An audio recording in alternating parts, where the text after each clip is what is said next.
नमस्कार दोस्तों, मैं हूं आशीष और आप देख रहे हैं एएसएम यानी कि आशीष स्टडी मिशन।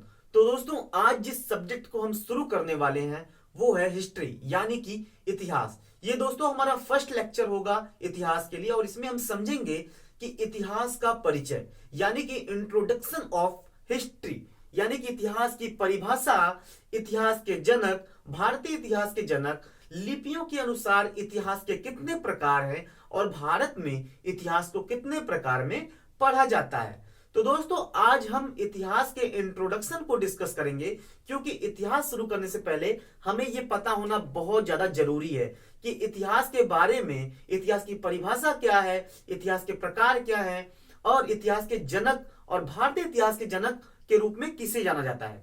तो हम दोस्तों देखते हैं सबसे पहले कि इतिहास की परिभाषा क्या होती है। इतिहास की परिभाषा बहुत ज्यादा सिंपल है दोस्तों। अगर मैं सिंपल वे में बताऊं तो अतीत में घटित घटनाओं का क्रम, अतीत में यानी कि पास्ट में जो घटनाएं घटित हो चुकी हैं वही सारी घटनाएं इतिहास कहलाती हैं। अगर सही मायने में हम समझे तो आप देख सकते हैं, अतीत में घटित घटनाओं का संग्रह या फिर मानवीय संस्कृति के अतीत में मानव द्वारा किए गए कार्य या घटनाओं के क्रमबद्ध ज्ञान को इतिहास कहते हैं, हिस्ट्री कहते हैं। यानी कि अतीत में जो घटनाएं हो चुकी हैं या फिर मानव द्वारा अतीत में किए गए कार्यों या फिर घटनाओं के क्रमबद्ध ज्ञान, यानी कि जो भी किए गए कार्य हैं या फिर घटनाएं हुई हैं उनके ज्ञान को हम क्या कहते हैं, इतिहास कहते हैं।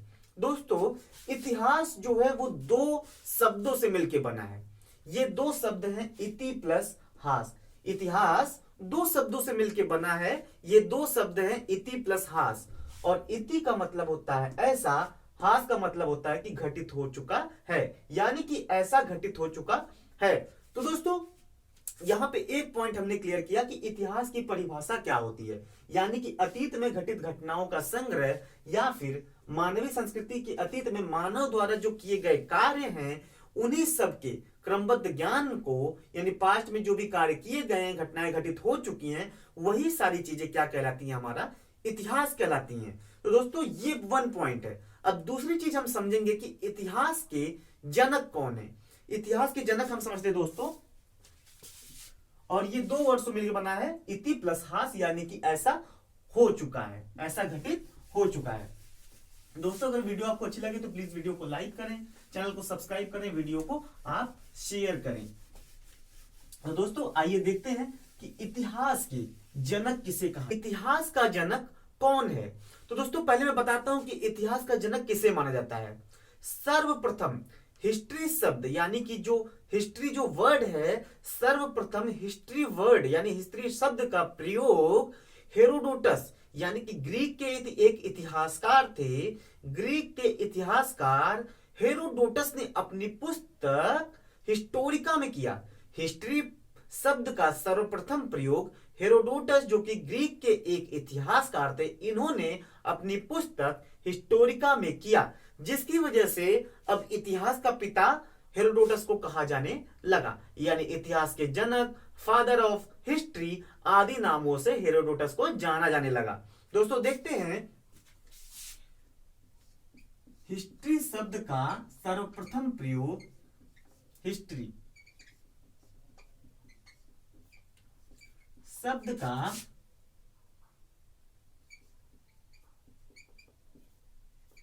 पहले प्रयोग, हिस्ट्री शब्द का पहले प्रयोग ग्रीक के इतिहासकार, ग्रीक के इतिहासकार, ग्रीक के इतिहासकार हेरोडोटस, हेरोडोटस ने अपनी पुस्तक, पुस्तक कौन सी दोस्तों थी, हिस्टोरिका, अपनी पुस्तक हिस्टोरिका में किया, किसका वर्णन, हिस्ट्री शब्द का वर्णन किया। दोस्तों, हिस्टोरिका में किया। दोस्तों देखिए, हिस्ट्री शब्द का प्रयोग सबसे पहले यानी सर्वप्रथम प्रयोग ग्रीक के इतिहासकार थे हेरोडोटस ने अपनी पुस्तक हिस्टोरिका में किया। यानी कि हिस्ट्री शब्द का प्रयोग इन्होंने अपनी पुस्तक, हेरोडोटस ने अपनी पुस्तक हिस्टोरिका में कर दिया, जिसके बाद इन्हें फादर ऑफ हिस्ट्री यानी कि इतिहास का जनक, इतिहास के पिता आदि नामों से जाना जाने लगा। दोस्तों ये रहा दूसरा पॉइंट कि इतिहास के जनक कौन है। अब हम तीसरा पॉइंट देखेंगे दोस्तों कि भारतीय इतिहास का जनक कौन है। भारतीय इतिहास का जनक दोस्तों मैं बता दूं कि भारत में सर्वप्रथम यानी कि भारत में पहला विदेशी राजदूत मेगस्थनीज था। यानी कि सेल्यूकस निकेटर ने भारत में पहला विदेशी राजदूत भेजा चंद्रगुप्त मौर्य के साम्राज्य में। किसने भेजा था? सेल्यूकस निकेटर ने मेगस्थनीज जो कि पहला राजदूत था, इसको भेजा था चंद्रगुप्त मौर्य के साम्राज्य में।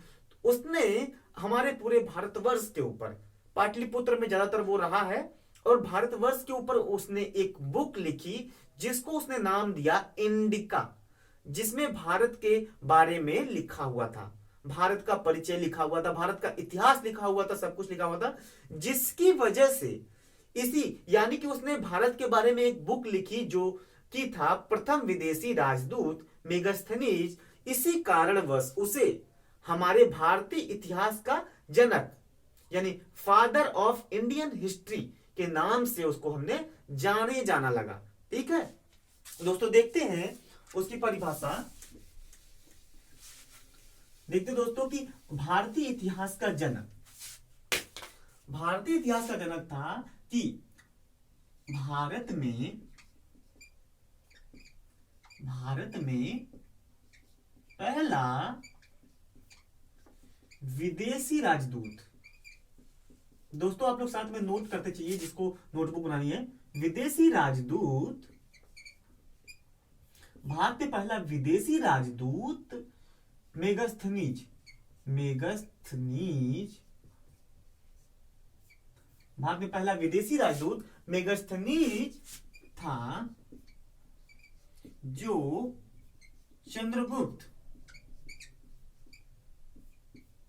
चंद्रगुप्त मौर्य के साम्राज्य में आया।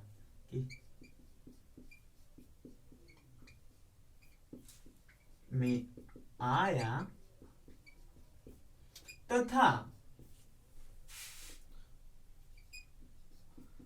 उसने यानी कि मेगस्थनीज ने भारत के ऊपर यानी कि पूरे भारत के बारे में एक विचार प्रदर्शित किया। उसने एक बुक लिखी भारत के ऊपर, इंडिका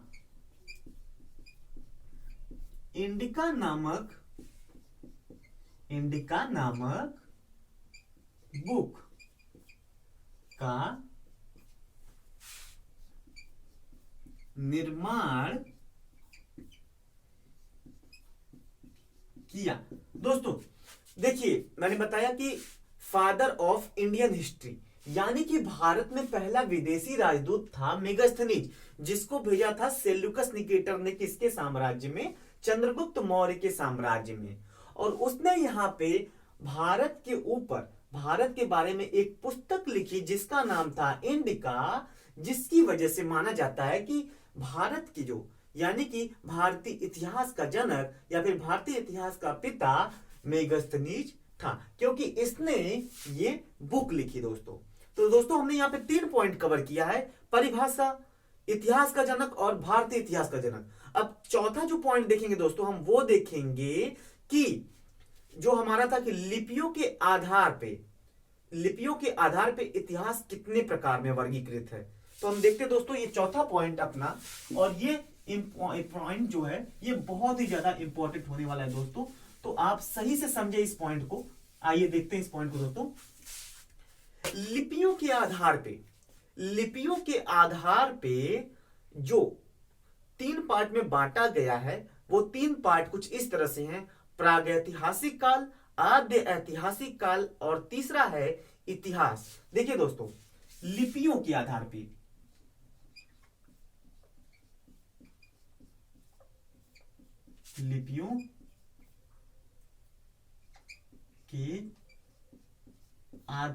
पर प्रकार।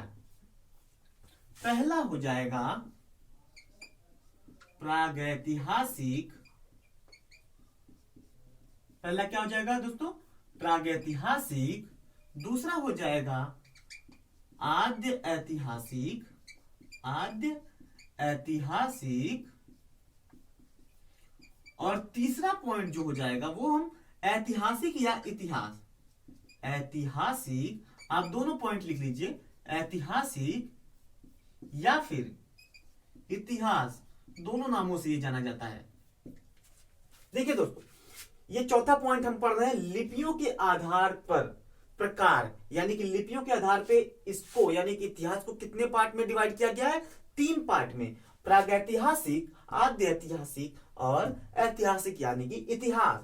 तो दोस्तों, सबसे पहले हम समझने की कोशिश करते हैं कि प्रागैतिहासिक क्या होता है।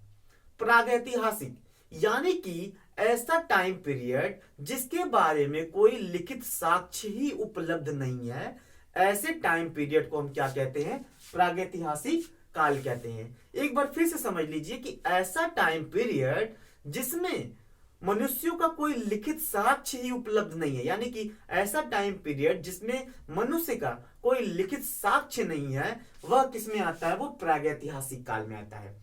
दूसरा पॉइंट दोस्तों, दूसरा पॉइंट है कि ऐसा टाइम पीरियड जिसमें लिखित साक्ष्य है, ऐसा टाइम पीरियड जिसमें लिखित साक्ष्य है, लेकिन वह लिखित साक्ष्य उस टाइम पीरियड के बाद पढ़ा ही नहीं जा सका। यानी कि इसमें कह रहा है कि इसमें लिखित साक्ष्य है मनुष्य का, लेकिन उस टाइम पीरियड के बाद उसे पढ़ा ही नहीं जा सका, तो ऐसा टाइम पीरियड आद्य ऐतिहासिक काल में आता है। और तीसरा दोस्तों जो है आखिरी, वो इतिहास, जिसके बारे में हमारे पास लिखित साक्ष्य हैं, जो कि पत्थरों पे, ताम्र पत्रों पे, बहुत सारी जगहों पे हमें लिखित साक्ष्य बहुत सारे धर्म ग्रंथों में आदि जगहों पे मिलते हैं, जिसे हम इतिहास कहते हैं। दोस्तों, प्रागैतिहासिक काल, आद्य ऐतिहासिक काल, ऐतिहासिक यानी इतिहास, एक बार फिर से समझ लेते हैं। आद्य ऐतिहासिक काल और प्रागैतिहासिक काल और इतिहास। दोस्तों, प्रागैतिहासिक काल उस काल को कहते हैं जिस काल में मनुष्य का कोई लिखित साक्ष्य उपलब्ध नहीं है।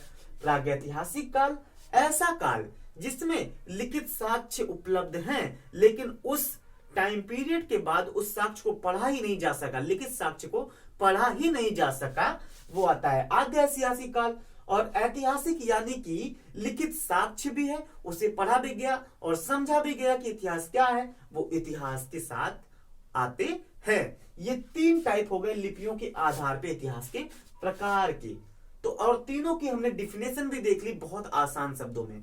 और चौथा पॉइंट हम देखेंगे कि प्रागैतिहासिक काल कितने पार्ट में डिवाइड होता है। दोस्तों, ये बहुत ही ज्यादा इंपॉर्टेंट है, ये प्रागैतिहासिक काल कितने पार्ट में डिवाइड होता है। आइए देखते हैं इसको। प्रागैतिहासिक काल दोस्तों 3 पार्ट में डिवाइड होता है।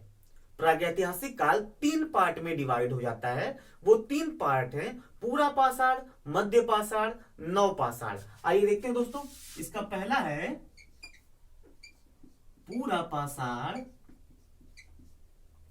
पूरा पाषाण काल जिसे हम कहते हैं। दूसरा है मध्य पाषाण काल। तीसरा है दोस्तों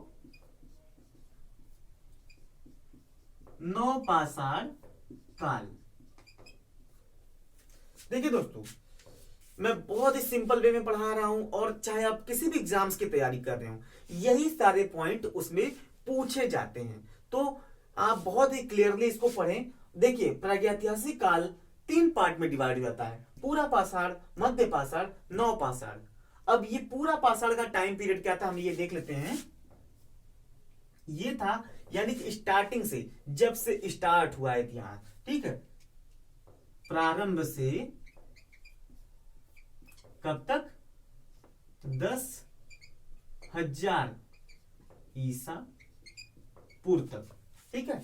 इसमें था पूरा पाषाण काल में प्रारंभ, जब से इतिहास प्रारंभ हुआ तब से 10,000 ईसा पूर्व तक इसका टाइम पीरियड रहा। और इसमें जो मेन जो वर्क था, इसमें ये क्या करते थे, शिकार करके अपना जीवन यापन करते थे। क्या करके जीवन यापन करते थे, शिकार करके। और अभी भी अगर हमें कुछ खाने का ना मिले तो इंसान क्या करेगा, शिकार करेगा। वो पुराना टाइम पीरियड आ जाएगा अगर खाने को कुछ भी ना हो, अगर कुछ भी खाने को नहीं होगा। जो हम खाते हैं, सब्जियां खाते हैं, चावल खाते हैं, दाल खाते हैं, रोटी खाते हैं, अगर ये सारी चीजें उपलब्ध ही ना हो तो हम किस पे निर्भर हो जाएंगे, शिकार पे, यानी कि पूरा पाषाण काल। दूसरा मध्य पाषाण काल है दोस्तों, ये है 9,000 ईसा पूर्व से कितने तक है दोस्तों, ये है 4,000 ईसा। दोस्तों यहां पे एक चीज थी, पूरा पाषाण काल में एक चीज थी कि यहां पे ये शिकार करके अपना जीवन यापन करते थे। यहां पे भी शिकार था, मध्य पाषाण काल में भी शिकार था, लेकिन एक चीज और थी, यहाँ पे आग का भी आविष्कार हो चुका था पूरा पाषाण काल में, लेकिन यहाँ पे एक चीज और ऐड हो जाती है शिकार आग के साथ, वो तीसरा है पशुपालन। पूरा पाषाण काल में आग का आविष्कार हुआ था, ये हमने बहुत बार पढ़ा है, और ये शिकार पे अपना जीवन जीते थे। और दूसरा जो है मध्य पाषाण काल में ये शिकार पे अपना जीवन जीते थे तथा पशुपालन भी करते थे। इस दूसरे पॉइंट में पशुपालन भी करते थे। तीसरा नवपाषाण काल, ये जो है इसको कहते हैं ना कि किसी टाइम पीरियड में क्रांति आ जाना, तो इस टाइम पीरियड में क्रांति आ गई। यानी कि अगर आप एग्जाम्स में बैठ रहे हो, बैठ के आपने एग्जाम्स क्लियर कर लिया, इंटरव्यू क्लियर कर लिया, तो आपको मिल जाती है जॉब, तो आपके जीवन में आ जाती है क्रांति। तो वही है नवपाषाण काल। अब इसका टाइम पीरियड है 7,000 ईसा पूर्व से कब तक है दोस्तों, ये है 1,000 ईसा पूर्व। दोस्तों अब देखिए, यहां पे शिकार और आग तक बात थी। मध्य पाषाण काल में शिकार, आग और तीसरा पशुपालन था, लेकिन यहां पे क्रांति आ गई, जीवन जीने के लिए बहुत सारी चीजें हो गई।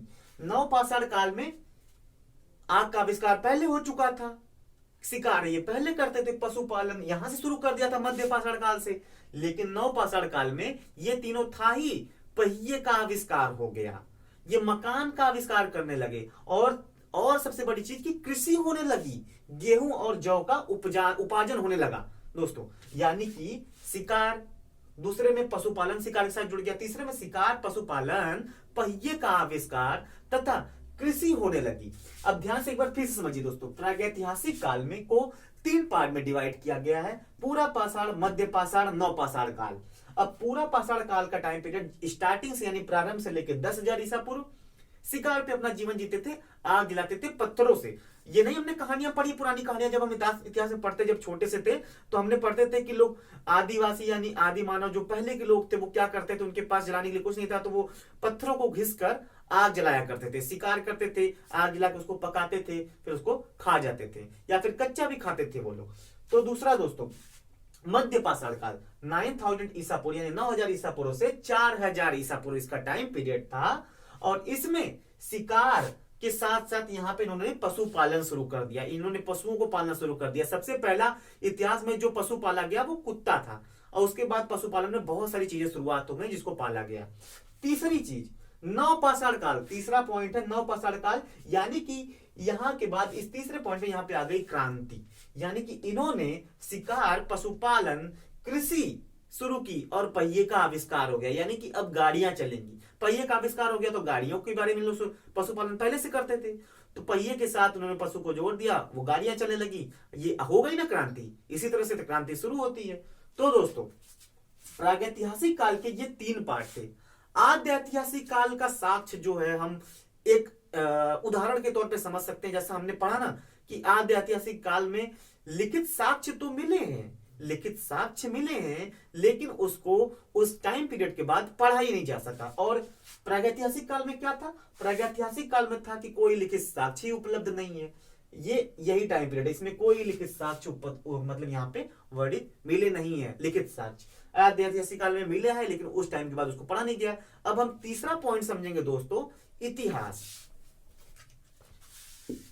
तीसरा पॉइंट समझेंगे दोस्तों, इतिहास। इतिहास क्या है और कैसे पढ़ा जाता है, कितने पार्ट में पढ़ा जाता है। अब दोस्तों इतिहास की बात करें तो ये तीसरा पॉइंट था ना, तीसरा पॉइंट था इतिहास।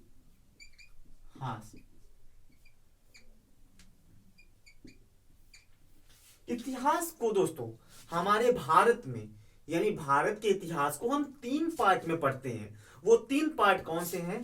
पहला है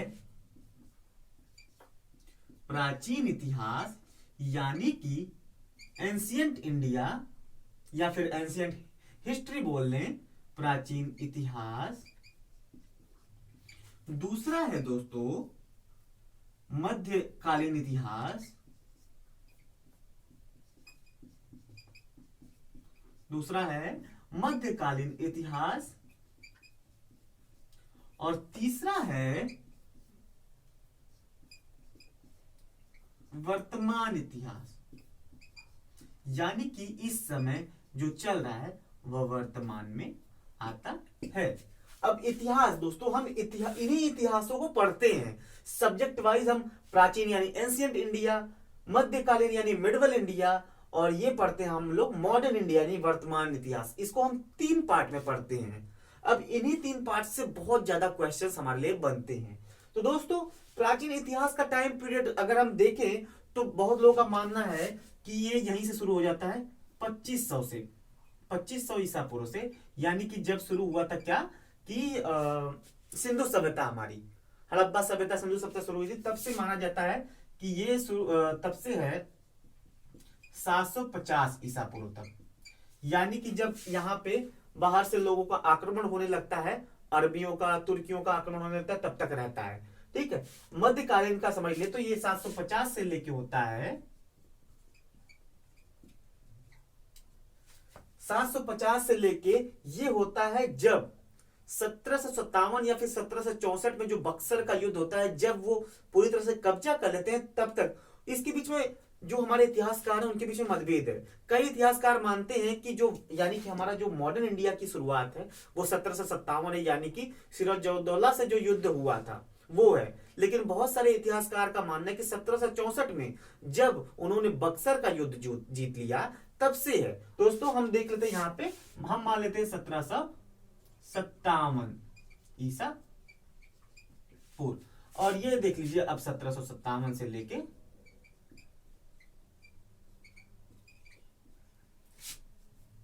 1757 से लेके ये दोस्तों ईसा पूर्व नहीं रहेगा, ये ईस्वी रहेगा। तो ये 1757 से लेके कितना हो गया वर्तमान तक, यानी कि इस टाइम पीरियड तक जितना भी है सब आ जाएगा वर्तमान इतिहास में। ध्यान से एक बार फिर से समझते हैं। देखिए इतिहास को 3 पार्ट में डिवाइड कर दिया गया, प्राचीन इतिहास यानी कि एंशियंट इंडिया, और दूसरा मध्यकालीन इतिहास यानी मिडवल इंडिया, और तीसरा वर्तमान इतिहास यानी कि मॉडर्न इंडिया। 3 पार्ट में डिवाइड कर दिया गया। ये देखिए बहुत सारी बुक्स में 2500 ईसा पूर्व से माना जाता है, और बहुत सारी बुक में 2500 से नहीं 600 ईसा पूर्व से, यानी कि जो हमारे 16 महाजनपदों की शुरुआत हुई थी तब से माना जाता है कहीं कहीं। तो हम 2500 ही मान चले, या फिर आप यहाँ पे 600 ईसा पूर्व भी लिख सकते हैं। ठीक है, 600 ईसा पूर्व भी लिख सकते हैं, क्योंकि अलग अलग बुक्स में अलग अलग टाइप के सन बताए गए हैं। 2500 और ये 600 ईसा पूर्व ही ज्यादातर वर्णित है।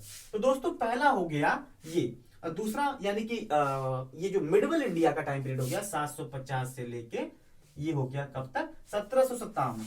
वर्तमान इतिहास जो हो गया 1757 से लेके ये हो गया वर्तमान, यानी जो अभी चल रहा है ये वर्तमान इतिहास में है दोस्तों। तो दोस्तों हमने कितने पॉइंट कवर किए? पहला हो गया इतिहास का परिचय यानी इतिहास की परिभाषा हो गई, दूसरा भारतीय इतिहास के जनक, तीसरा इतिहास के जनक, चौथा लिपियों के आधार पे हमने इतिहास के प्रकार जाने, उसके बाद हमने प्रागैतिहासिक का प्रकार जाना, उसके बाद हमने इतिहास के प्रकार जाने। अगर इतनी चीजें आपकी तैयार है तो इतिहास के परिचय से अगर इंट्रोडक्शन ऑफ हिस्ट्री से क्वेश्चंस बनते हैं तो आप आसानी से क्वेश्चंस अटेंड कर सकते हैं एग्जाम्स में दोस्तों। और इतिहास कैसे पढ़े दोस्तों? देखिए, इतिहास जो है छोटी छोटी कहानियों का संग्रह है। अगर जैसे कि बहुत लोगों का कहना है कि इतिहास बहुत बड़ा है, बहुत सारे पॉइंट्स है उसमें, बहुत सारे सन है, बहुत सारी कहानियां हैं, लेकिन इतिहास अगर सही तरीके से समझे तो सबसे आसान है समझने के माध्यम से, क्योंकि इतिहास सिर्फ एक कहानी है। जो भी घटनाएं घटित हो गई वही तो हम याद रखते हैं, जब जो कहानियां सुनते हैं वही कहानियां तो होती हैं। अकबर की कहानी हो गई, महाराणा प्रताप की कहानी हो गई, शिवाजी की कहानी हो गई। तो अगर हम अलग अलग कहानियां भी याद कर रहे हैं तो वो क्या हो जाता है, वो इतिहास ही तो होता है ना। आइए देखते हैं कि इतिहास को कैसे पढ़ें। दोस्तों, अगर वीडियो आपको अच्छी लगे तो प्लीज लाइक शेयर सब्सक्राइब जरूर करें चैनल को, और वीडियोस को लाइक कर दिया करिए। दोस्तों आइए देखते हैं। जैसे मानते हैं कि हम जब बराबर इतिहास पढ़ने लगते हैं, जब बराबर इतिहास पढ़ते हैं तो हमें लगता है कि ये कितना ज्यादा बड़ा है। लेकिन हम अगर छोटे छोटे पार्ट में पढ़े, यानी कि हम समझ लें, अगर आप ध्यान से देखें तो मानिए कि ये क्या है, ये पूरा हमारा इतिहास है, ये पूरा हमारा इतिहास है। इसको एक पार्ट में डिवाइड कर दिया, यहाँ पे दूसरा पार्ट यहां से डिवाइड कर दिया। अब ये कितने पार्ट हो गए? ये 3 पार्ट हो गए। ये क्या हो गया? ये प्राचीन हो गया।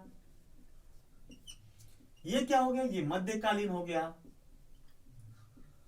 और ये क्या हो गया? ये वर्तमान इतिहास हो गया। दोस्तों, सबसे पहले जब हम इतिहास पढ़ना शुरू करेंगे तो हमें ये तीनों पार्ट पता होना चाहिए कि 3 पार्ट हैं, यानी कि बहुत ढेर सारी कहानियां हैं, तो उसको 3 पार्ट में तोड़ दिया गया है, जिससे हम आसानी से अलग अलग टाइम पीरियड की अलग अलग कहानियां पढ़ पाए। अब इसमें मान लीजिए कि 10 कहानी है, प्राचीन इतिहास में 10 कहानी है, 1 2 3 4 5 6 7 8 9 10।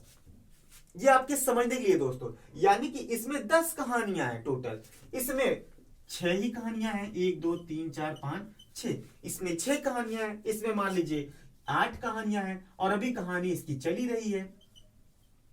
ठीक है दोस्तों, अब इन कहानियों को हम अलग अलग एक एक टॉपिक के हिसाब से पढ़ेंगे।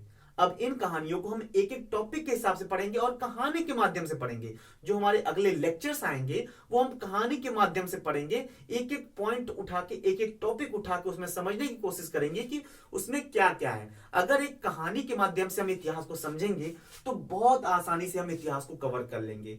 और अगर हम बहुत ज्यादा लेंथी से, यानी कि हम सीधे सीधे पढ़ते चले जाते हैं, हम कोई स्ट्रेटजी नहीं बनाते हैं, तो इतिहास लगता है कि बहुत ज्यादा बड़ा है, कैसे ये सारी चीजें याद होंगी, कैसे छोटे छोटे पॉइंट्स याद होंगे। तो दोस्तों, एक कहानी समझ के पढ़िए इतिहास को, और उसके कुछ पॉइंट्स को याद रखने की कोशिश करिए। जैसे जैसे आप कहानी के तौर पे पढ़ेंगे, इंटरेस्ट लेंगे, अगर उस कहानी को समझेंगे, आप सन को या फिर ढेर सारे पॉइंट्स को मत देखिए, आप कहानी याद करिए। जैसे महात्मा बुद्ध जी की कहानी ले लीजिए कि इनका जन्म 563 599 जो भी ईसा पूर्व में हुआ, डेथ इतने टाइम पीरियड में हुई।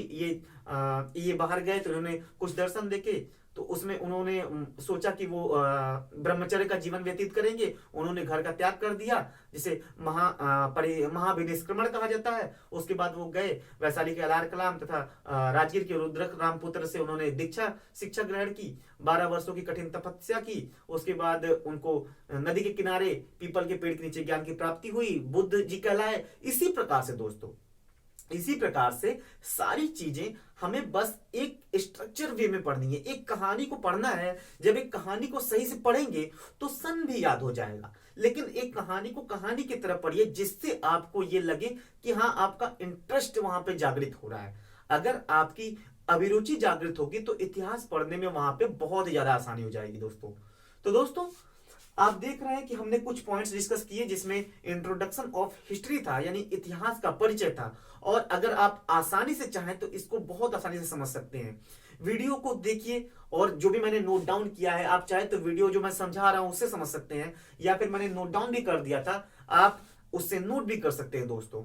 और आगे हम आने वाले लेक्चर्स में आपको शुरुआत करने वाले हैं प्राचीन इतिहास, मिडिवल इतिहास जो हो गया, उसके बाद वर्तमान इतिहास हम पढ़ाएंगे। तो अगली लेक्चर बहुत जल्द आने वाली है दोस्तों। जय हिंद, जय भारत।